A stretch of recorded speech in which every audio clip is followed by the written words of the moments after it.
नमस्कार साथियों, आपके अपने YouTube चैनल शायर क्लासेज में आप लोगों को स्वागत है। आज की क्लास में हम लोग वैदिक सभ्यता का रिवीजन करेंगे। चलिए क्लास को शुरू करते हैं। वैदिक सभ्यता, जिसको आर्य सभ्यता भी बोला जाता है, इसका जो समय माना जाता है 1500 ईसा पूर्व से 600 ईसा पूर्व तक माना जाता है। देखिए, सिंधु घाटी सभ्यता जब नष्ट होती है, जब वो समाप्त होती है, जिस भारत में जिस नई सभ्यता का उदय होता है तो वैदिक सभ्यता रहती है। अब देखिए, वैदिक सभ्यता जो है इसको दो कालखंडों में बांटा गया है। वैदिक सभ्यता को दो काल खंडों में बांटा गया है, दो काल खंडों में बांटा गया है। पहला हो जाता है ऋग्वैदिक काल। ऋग्वैदिक काल जिसका समय 1500 से 1000 ईसा पूर्व, और दूसरा हो जाता हमारा उत्तर वैदिक काल। उत्तर वैदिक काल जिसका समय 1000 से 600 ईसा पूर्व तक माना जाता है। देखिए, वैदिक सभ्यता का नाम वैदिक सभ्यता इसलिए पड़ा क्योंकि इसकी जो जानकारी मिलती है वैदिक सभ्यता की, वो वेदों से मिलती है, तो इसलिए इसको वैदिक सभ्यता बोला गया। आर्य सभ्यता इसलिए इसको बोला जाता है क्योंकि इस सभ्यता की जो शुरुआत होती है, जब भारत में आर्य लोगों का आगमन होता है, तभी से इस सभ्यता की शुरुआत मानी जाती है। अब देखिए, आर्यों का मूल स्थान कहाँ था, इसको जो विद्वान हैं उन्होंने अलग अलग तरीके से अलग अलग जगह बताया है, लेकिन जो सबसे प्रमाणिक मत माना जाता है, जिसको सभी विद्वानों ने स्वीकार किया है, तो मैक्स मूलर महोदय, एक थे मैक्स मूलर महोदय। मैक्स मूलर ने आर्यों का जो निवास स्थान बताया, उन्होंने वो बताया है क्या, मध्य एशिया।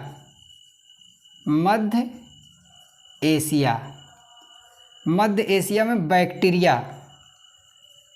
बैक्टीरिया नामक जगह है, जो है उन्होंने बताया कि ये आर्यों का जो था मूल निवास स्थान था। चलिए आगे हम लोग कुछ चीज़ों को देखते हैं। सबसे पहले हम लोग समझते हैं आर्य जो शब्द है, इसका अर्थ समझते हैं हम लोग। देखिए, आर्य जो होता है ये एक विशेष जाति को बोला जाता है, आर्य। तो आर्य का जो अर्थ होता है श्रेष्ठ या कुलीन।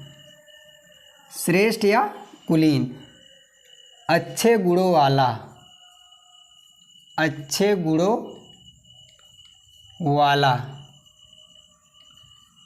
तो आर्य का जो अर्थ होता है वो श्रेष्ठ या कुलीन होता है। कुलीन का अर्थ होता है अच्छे गुणों वाला। अब देखिए, जो ये आर्य शब्द है, इसका वेदों में 36 बार उल्लेख मिलता है। 36 बार उल्लेख मिलता है। चलिए हम लोग अब वेद का अर्थ समझ लेते हैं। देखिए, जो वेद है वो विद धातु से बना है। वेद जो है वो विद धातु से बना है। विद धातु से बना है, और वेद का जो अर्थ होता है, इसका अर्थ होता है ज्ञान। वेद का जो अर्थ होता है उसका अर्थ क्या होता है, ज्ञान होता है। अब देखिए, जो वेदों की संख्या है, वेदों की संख्या जो कितनी है, वेदों की संख्या, तो वेदों की जो संख्या वो कितनी है, 4 है। पहला हमारा वेद हो जाता है ऋग्वेद, दूसरा हो जाता है यजुर्वेद, तीसरा हो जाता है सामवेद, और चौथा हो जाता हमारा अथर्ववेद।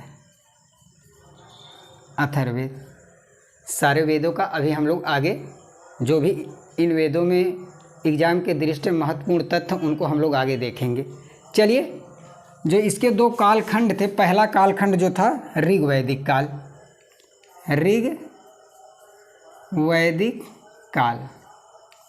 ऋग्वैदिक काल जिसका समय था कितना, 1500 से 1000 ईसा पूर्व। चलिए, जो ऋग्वैदिक काल का समय था इसको हम लोग इसकी चर्चा करते हैं। अब देखिए, सबसे पहले हम लोग देख लेते हैं ऋग्वैदिक काल की जो राजनीतिक इकाई थी वो क्या थी। राजनीतिक इकाई अर्थात सामाजिक जो इकाई थी, राजनीतिक इकाई, राजनीतिक इकाई। अब देखिए, राजनीतिक इकाई में जो सबसे छोटी इकाई थी उसे कुल या परिवार कहा जाता था। कुल या परिवार कहा जाता था। इसके जो मुखिया होते थे उनको कुलप कहा जाता था, उनको कुलप कहा जाता था। और कई सारे कुल मिलकर किसका निर्माण करते थे, ग्राम का। जब कई सारे कुल मिलकर किसका निर्माण करते थे, ग्राम का। और ग्राम का जो मुखिया होता था उसको ग्रामीणी कहा जाता था। क्या कहा जाता था, ग्रामीणी। और कई सारे ग्राम मिलकर विष का निर्माण करते थे। और विष का जो मुखिया होता था या सर्वोच्च अधिकारी होता था उसको विस्पति बोला जाता था। क्या बोला जाता था, विस्पति। और कई सारे विष मिलकर जन का निर्माण करते थे। और जन का जो मुखिया होता था या सर्वोच्च अधिकारी होता था उसको राजन बोला जाता था, उसको राजन बोला जाता था। और कई सारे जन मिलकर किसका निर्माण करते थे, राष्ट्र का निर्माण करते थे। तो एग्जाम में पूछा जाता था ऋग्वैदिक काल के समय की सबसे छोटी राजनीतिक या धार्मिक इकाई क्या थी, तो क्या थी, कुल थी। और सबसे बड़ी आपकी क्या थी, जन थी। चलिए आगे और कुछ चीज़ों को हम लोग देखते हैं। अब देखिए, ऋग्वैदिक काल, तो हम लोगों को ऋग्वेद को अच्छे से अध्ययन करना इसमें, क्योंकि अधिकतर जानकारी जो मिलती ऋग्वेद से मिलती है। तो वेदों की संख्या कितनी है, 4 है, हम लोगों ने देखा। चलिए सबसे पहले हम लोग ऋग्वेद के बारे में जानते हैं। ऋग्वेद, अब देखिए, जो वेदों के संकलन करता है, जो वेदों के संकलन करता है कौन है, महर्षि कृष्ण द्वैपायन। महर्षि कृष्ण द्वैपायन, इन्हीं का उपनाम क्या है, वेदव्यास। वेदव्यास। तो वेदों के संकलन करता कौन है, महर्षि कृष्ण द्वैपायन, इन्हीं को वेदव्यास बोला जाता है। देखिए, जो वेद हैं उनको श्रुत साहित्य भी बोला जाता है, क्योंकि जो आर्य लोग थे वो अपने ज्ञान को एक दूसरे से सुनकर अगली पीढ़ी तक पहुंचाते थे, सुनकर पहुंचाते थे, अर्थात रटते थे। उसके बाद जब वो उसको याद कर लेते तो अपने अगली पीढ़ी में ट्रांसफ़र करते थे, पहुंचाते थे। इसलिए वेदों को श्रुत साहित्य भी बोला जाता है। चलिए ऋग्वेद, देखिए ऋग्वेद, ऋग प्लस वेद, ऋग प्लस वेद।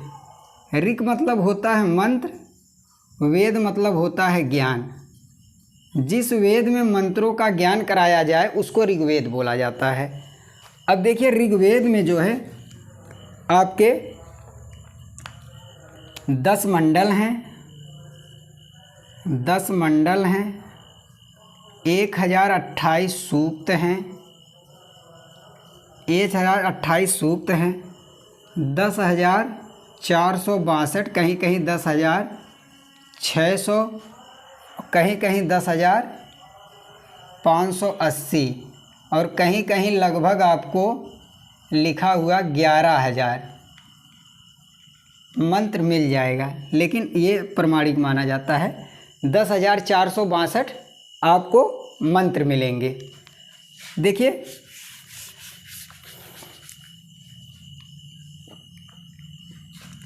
ऋग्वेद में जो है, जो सबसे पवित्र नदी मानी गई है वो कौन सी आपकी है, सरस्वती। ऋग्वेद की सबसे पवित्र नदी कौन सी है, सरस्वती नदी है। इसको नदीतमा बोला गया है, नदीतमा अर्थात नदियों में उत्तम। तो अगर पूछा जाए ऋग्वेद की सबसे पवित्र नदी कौन सी है, तो ऋग्वेद की सबसे पवित्र नदी जो है वो आपकी है सरस्वती। और पूछा जाए ऋग्वेद में सबसे अधिक बार किस नदी का उल्लेख है, तो आपकी हो जाती है सिंधु नदी। सिंधु नदी का सबसे अधिक बार उल्लेख है ऋग्वेद में, सबसे अधिक बार।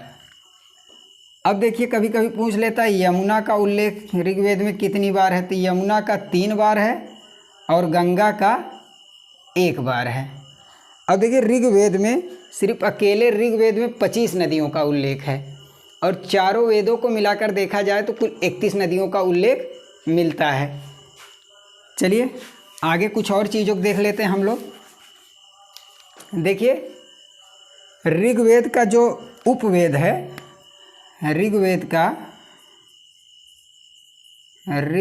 का उपवेद जो है उसको बोला जाता है क्या, आयुर्वेद। ऋग्वेद का जो उपवेद है उसको बोला जाता है आयुर्वेद। और पूछ लेता है ऋग्वेद के ब्राह्मण ग्रंथ कौन कौन से हैं, तो ब्राह्मण ग्रंथ इसके कौन कौन से हैं, तो ऐत्रेय और कौस्तुकी, ऐत्रेय और कौस्तुकी। अब देखिए और क्वेश्चन बनते हैं कि ऋग्वेद कालीन देवताओं में सर्व प्रमुख देवता कौन से थे, तो ऋग्वेद में जो देवता मिलते पुरुष प्रधान देवता, अधिकतर पुरुष देवता मिलते हैं। तो सबसे प्रमुख देवता जो थे आपके कौन से थे, इंद्र थे। ऋग्वेद में सबसे प्रमुख देवता जो हैं ऋग्वैदिक काल के सबसे प्रमुख देवता आपके कौन थे, इंद्र थे। इंद्र, इनको पुरंदर कहा गया है, पुरंदर कहा गया है। पुरंदर का अर्थ होता है दुर्ग तोड़ने वाला, दुर्ग तोड़ने वाला। पुरंदर का अर्थ होता है दुर्ग तोड़ने वाला, अर्थात किलों को जीतने वाला। इनके अलावा भी 2 प्रमुख देवता थे आपके कौन से, एक अग्नि को माना जाता था, दूसरे आपके हो जाते थे वरुण। तो लेकिन अगर पूछा जाए ऋग्वैदिक काल के प्रमुख देवता कौन से थे, तो ऋग्वैदिक काल के प्रमुख देवता आपके कौन थे, तो इंद्र थे। इंद्र को पुरंदर भी कहा गया और इनका ऋग्वेद में 250 बार उल्लेख मिलता है। इंद्र का ऋग्वेद में 250 बार उल्लेख मिलता है। अब देखिए कुछ चीज़ों को और देख लेते हैं। पूछा जाता है ऋग्वेद में सबसे अधिक बार किस शब्द का उल्लेख है, तो ऋग्वेद में सबसे अधिक बार पिता शब्द का उल्लेख है। ऋग्वेद में सबसे अधिक बार पिता शब्द का उल्लेख है। कितनी बार, 335 बार। 335 बार पिता शब्द का उल्लेख मिलता है। उसके बाद जन शब्द का 275 बार। तो सबसे अधिक बार किस शब्द का उल्लेख मिलता है, पिता शब्द का मिलता है, 335 बार। अब देखिए जो ऋग्वेद होता था, ऋग्वेद को पढ़ने वाले पुरोहित को होत्री कहा जाता था। ऋग्वेद को पढ़ने वाले पुरोहित को होत्री कहा जाता था। कभी कभी पूछ लेता है एग्जाम में कि ऋग्वेद को पढ़ने वाले पुरोहित को क्या कहा जाता था, तो उसको होत्री बोला जाता था। आइए कुछ और चीज़ों को देख लेते हैं। देखिए एग्जाम में पूछता है कि सोम जो देवता हैं, सोम वनस्पति देवता इनको बोला जाता है, सोम। और कभी कभी एग्जाम में पूछ लेता है कि आर्यों का प्रमुख, ऋग्वैदिक कालीन आर्यों का प्रमुख पेय पदार्थ क्या था, तो वो सोम था। सोम की जो जानकारी मिलती है ऋग्वेद के 9वें मंडल में, ऋग्वेद के 9वें मंडल में मिलती है। इनको वनस्पति का देवता माना जाता है। और 9वें ही मंडल में आपके कर्म के आधार पर वर्ण व्यवस्था का उल्लेख मिलता है। कर्म के आधार पर वर्ण व्यवस्था का उल्लेख मिलता है, जिसमें आपके 4 प्रकार के वर्ग बांटे गए थे। पहला आपका था शिक्षक,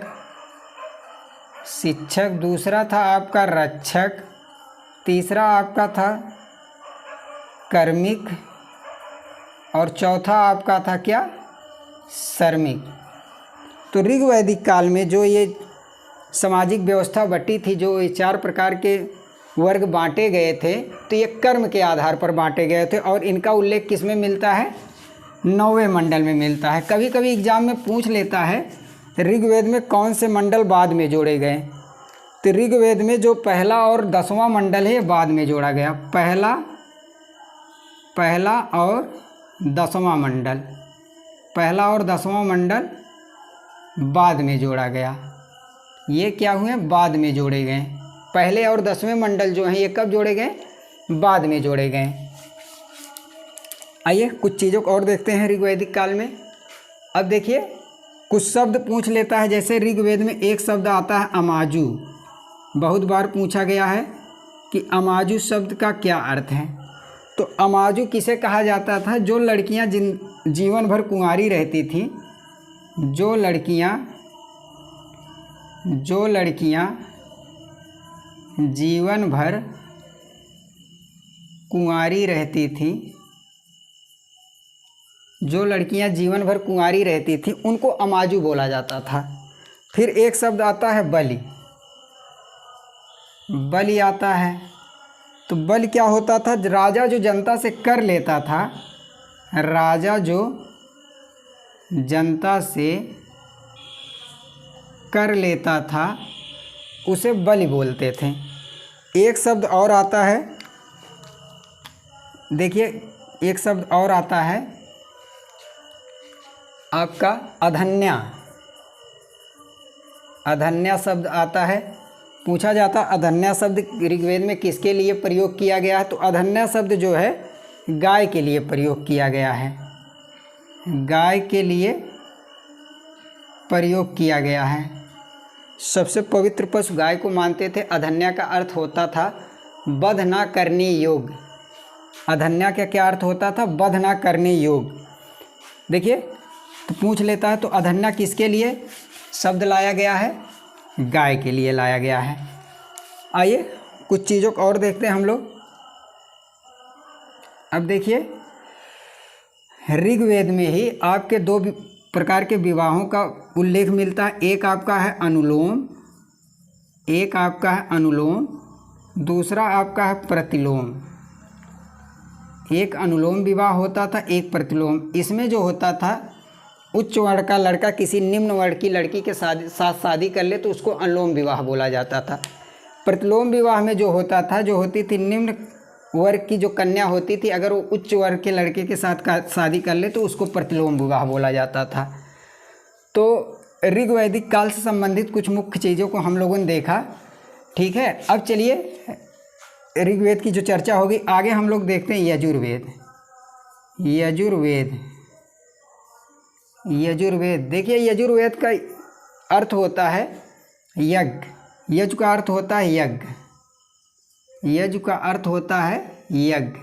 वेद का मतलब होता है ज्ञान, अर्थात जिसमें यज्ञों के ज्ञान की जानकारी दी गई है कि किस प्रकार यज्ञ किए जाएंगे, उस समय कौन से मंत्र पढ़े जाएंगे। तो उस सब चीज़ों की जानकारी किस में मिलती है? यजुर्वेद में मिलती है। देखिए कभी कभी एग्जाम में पूछ लेता है वह कौन सा वेद है जिसको गद्य और पद्य दोनों में लिखा गया है। तो यजुर्वेद को गद्य और पद्य दोनों रूपों में लिखा गया है। अब देखिए यजुर्वेद में ही हाथियों के पालने का उल्लेख मिलता है। बार बार क्वेश्चन पूछा जाता है हाथियों को पालने का उल्लेख किस वेद में मिलता है? तो यजुर्वेद में मिलता है। हाथियों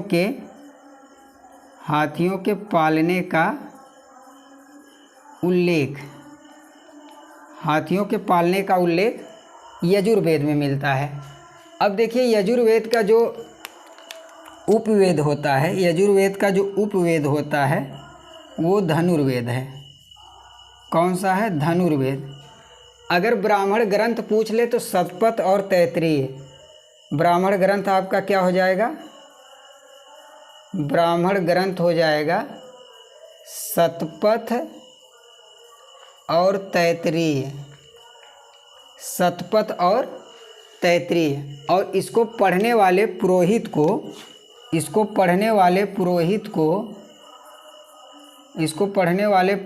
को अधवयूर कहा जाता था। चलिए आगे हम अगला देख लेते हैं सामवेद।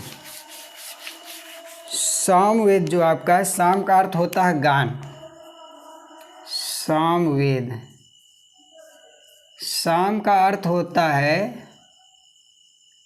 गान, अर्थात गाए जाने वाला वेद।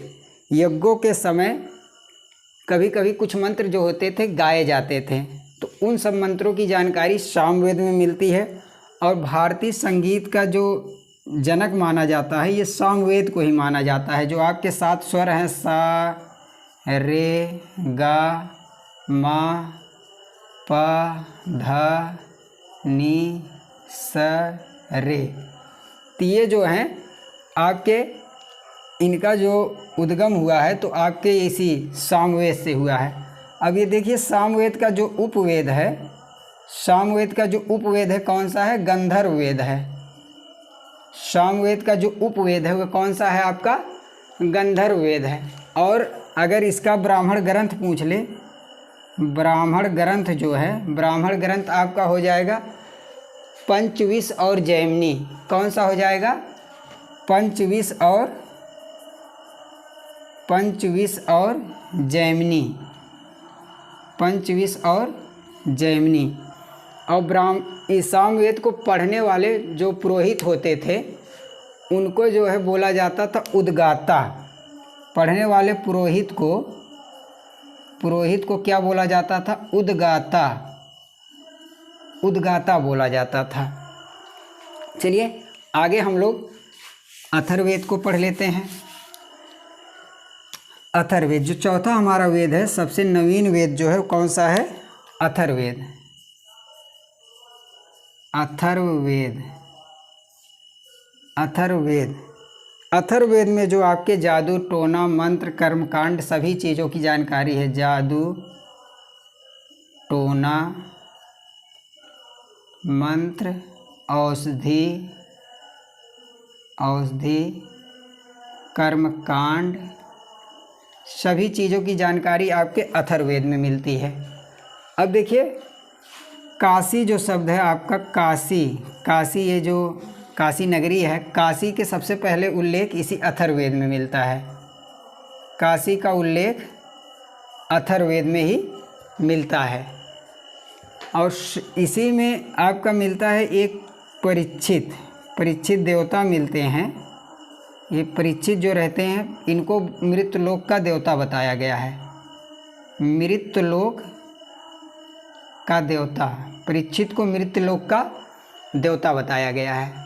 अब देखिए अथर्ववेद में पूछ लेता है कभी कभी। अथर्ववेद में आपके 731 सूक्त हैं, 731 सूक्त हैं, 20 अध्याय हैं, 20 अध्याय और 6000 मंत्र हैं, 6000 मंत्र हैं। अब देखिए इसी में और जानकारी मिलती है जो आपके सभा और समितियां, जो ये सामाजिक बैठक के लिए बनाई गई थी, सभा और समिति, इनको प्रजापति की जो है 2 पुत्रियां बोला गया है। प्रजापति की 2 पुत्रियां, प्रजापति की 2 पुत्रियां, प्रजापति की 2 पुत्रियां बोला गया है। प्रजापति की।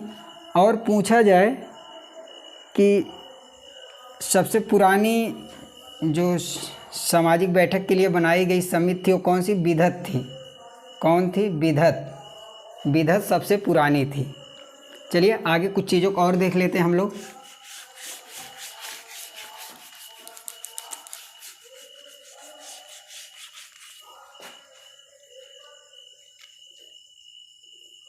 चलिए आगे अब हम लोग देखते हैं दूसरा कालखंड, उत्तर वैदिक काल। उत्तर वैदिक काल, उत्तर वैदिक काल, उत्तर वैदिक काल का समय कहाँ से? 1000 से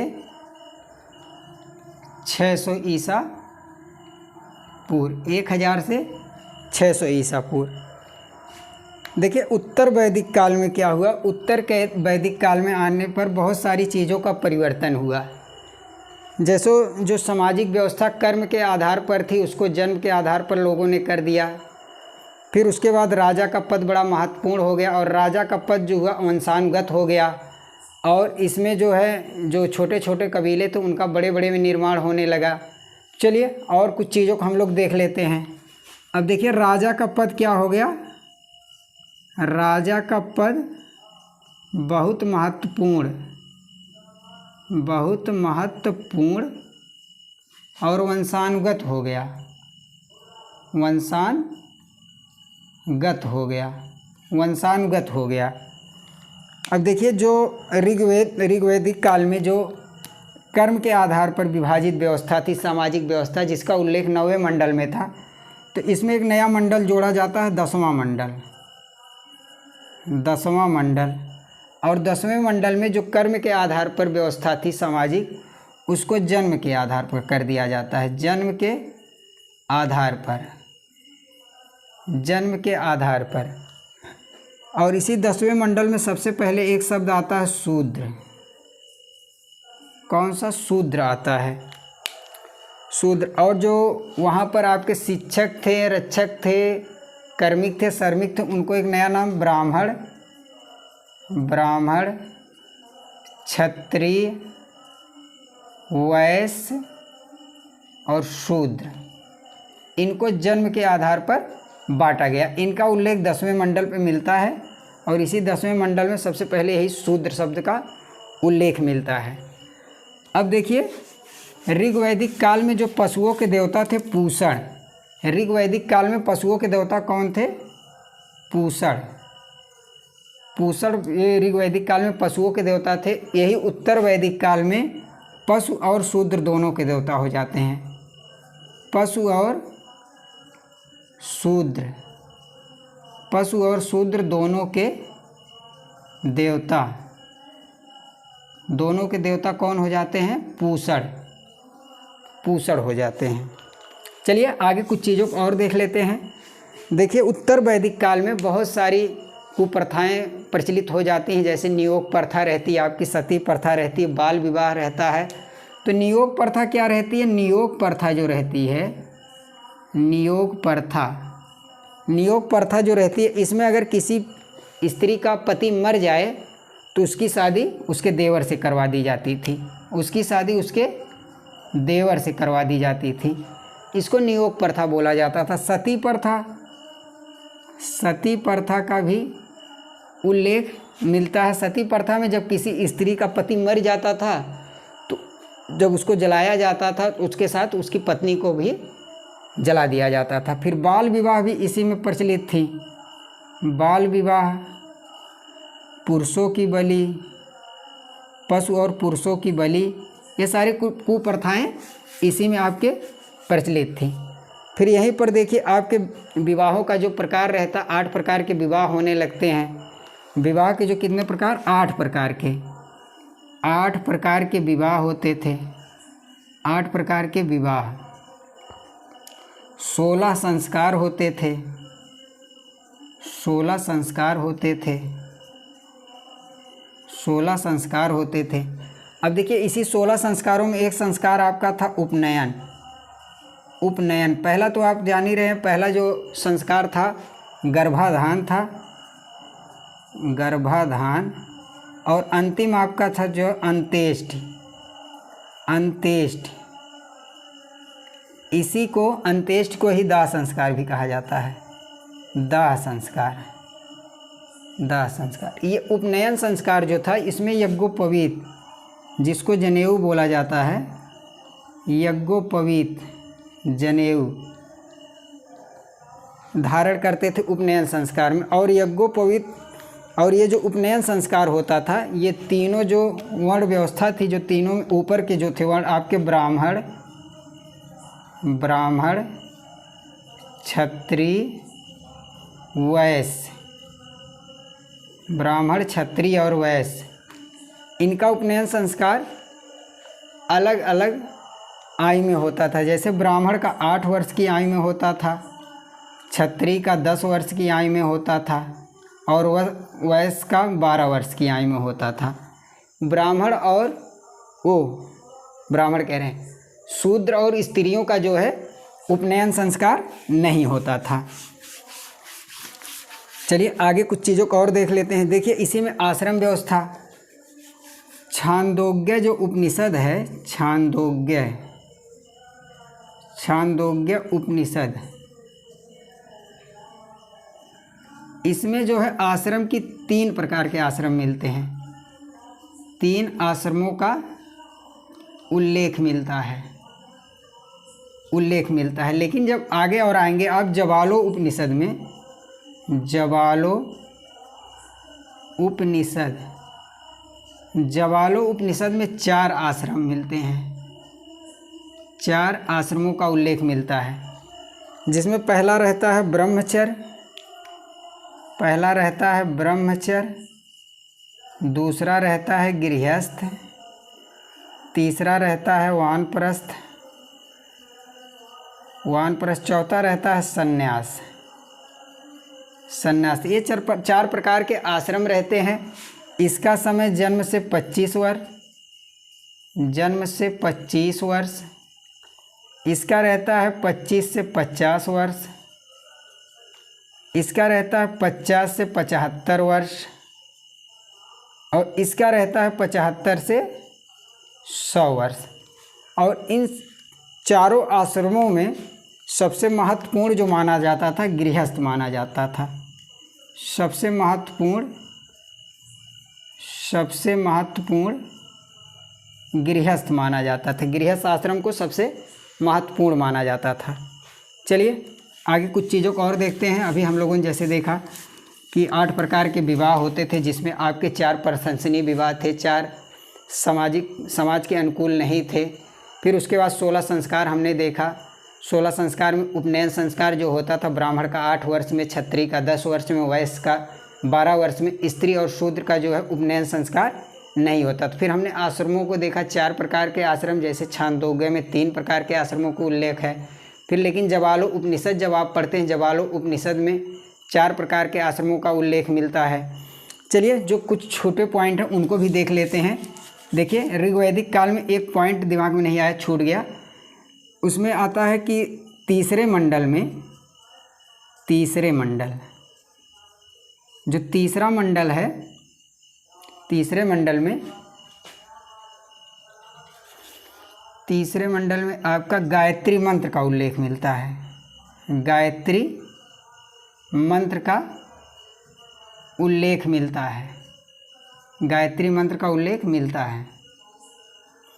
अब देखिए गायत्री मंत्र जो है ये सूर्य को समर्पित, सूर्य या सावित्री देवी को समर्पित है। और गायत्री मंत्र के जो लेखक हैं, गायत्री मंत्र को किसने लिखा? विश्वामित्र ने। किसने? विश्वामित्र ने। तो आज की क्लास ये रिवीजन की क्लास थी, जो भी वैदिक सभ्यता से। और देखिए अगर आपसे पूछ लें कि वैदिक सभ्यता कैसी सभ्यता थी, नगरीय या ग्रामीण, तो ये ग्रामीण सभ्यता थी। ये ग्रामीण सभ्यता थी। और इसी सभ्यता में जो आपका है जौ को क्या बोला जाता था? यव बोला जाता था। और उत्तर वैदिक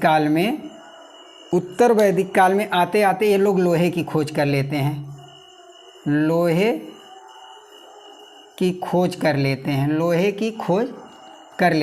1000 ईसा पूर्व में। 1000 ईसा पूर्व में लोहे की खोज होती है। एटा ज़िले में जगह रहती है, एटा ज़िला रहता है, एटा ज़िला में। और जगह रहती अतरंजी खेड़ा से जो है लोहे की खोज होती है। क्योंकि सिंधु घाटी सभ्यता के लोगों को जो है लोहे की जानकारी नहीं रहती। इसमें ऋग्वैदिक काल तक इन लोगों की भी जानकारी नहीं रहती। लेकिन उत्तर वैदिक काल में 1000 ईसा पूर्व में एटा ज़िले के अतरंजी खेड़ा से लोहे की जानकारी मिलती है। और इनका जो प्रमुख पशु रहता है, अगर उस तरह पूछा जाए प्रिय पशु, तो घोड़ा रहता है। घोड़ा रहता। और अगर पूछा जाए परिवार कैसा था, परिवार जो रहता है पितृसत्तात्मक रहता है। परिवार जो रहता है